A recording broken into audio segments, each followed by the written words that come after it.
My name is Colin Bradley. I was born here in 1939 and I lived at the side of the Nobby Bank, which is now Asda, and this area was my play area.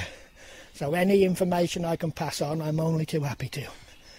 In 1947, it was a terrible winter, and I had a sledge my father made, and we used to come off the top of the bank, across the flatting, across the road, under a barbed wire fence, so we used to have to lie on our belly because of the barbed wire, down the other side into the field.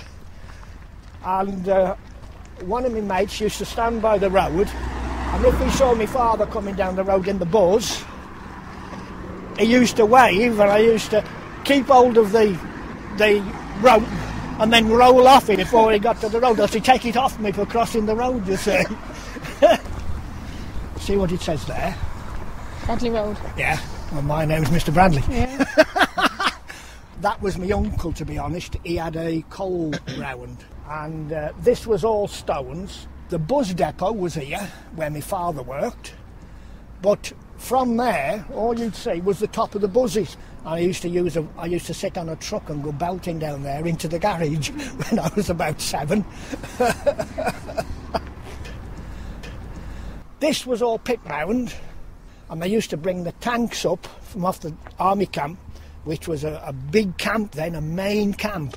They used to bring all the tanks up here onto the tracks here, and we used to watch them going up and down, and the mud had come up, and as I say, you can't imagine it today. We used to spend hours watching them. Well, now it's all housing estate, but when I was young, it was pit mounds, and it was all tank tracks. They cut it all up, and they used to bring them up off the depot, and they used to practice here.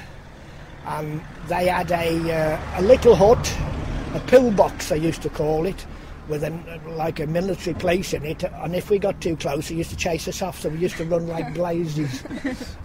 You know.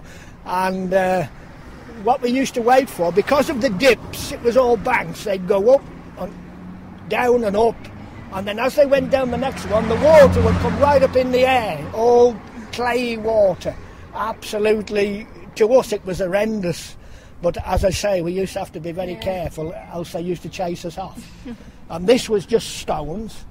Now on this side you can see it's Donington Road Industrial Estate. Now that, there was cottages in there, and you could just see the roofs of the chimneys. It was that low. All these banks was pushed over into there.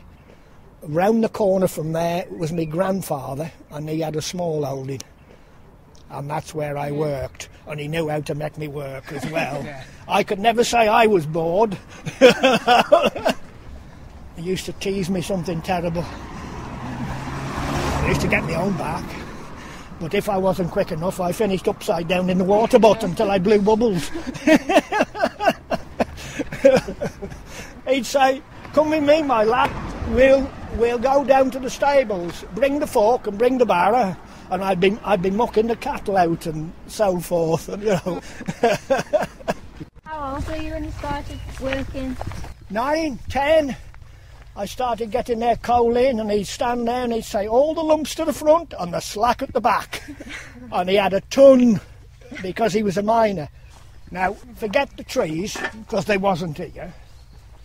You would see all the spoils from the pit, and they would be smoking, and occasionally they'd be burning, and I mean the spoils would be right up in the air, and that was all out of the Granville pit. I used to see the people off the camp, and they'd come down with a bike, and in between the bars they'd have a bag of little bits of coal that they picked off the tip. Farther on, the National Coal Board police used to wait for them, and then they'd make them unload it and they'd take it back again. You know, I mean, why? I don't know, but they trespassed on National Coal Board property, because most of this was National Coal Board. A huge hole finished up as the council tip for coal. Now, I didn't realise that, so when I come up here with my trailer, when we had our new house, I reversed into there, because the wife had got a load of rubbish. So I tipped it in there like, and then I saw some beautiful soil. So I filled my bags with it. But I brought the bags lower down and stacked them by the side of the road. What I didn't know was, in the trees here, was 3 police cars. So, as I got the last bag in the trailer, the big sergeant came out and he said, "OK, where's the rest? It'll go easy on you." And I didn't know what he was talking about, you know. And then I looked up and saw all the red sheets. And I thought, he said, "Where have you got the rest of the cowl?" And I said, "I haven't got cowl." Well, the younger policeman started to laugh because he'd already looked in the bags and found them full of nice soil. So he said, "We'll be keeping our eye on you, young man." So he said, "Go on off with you." So I got away with it.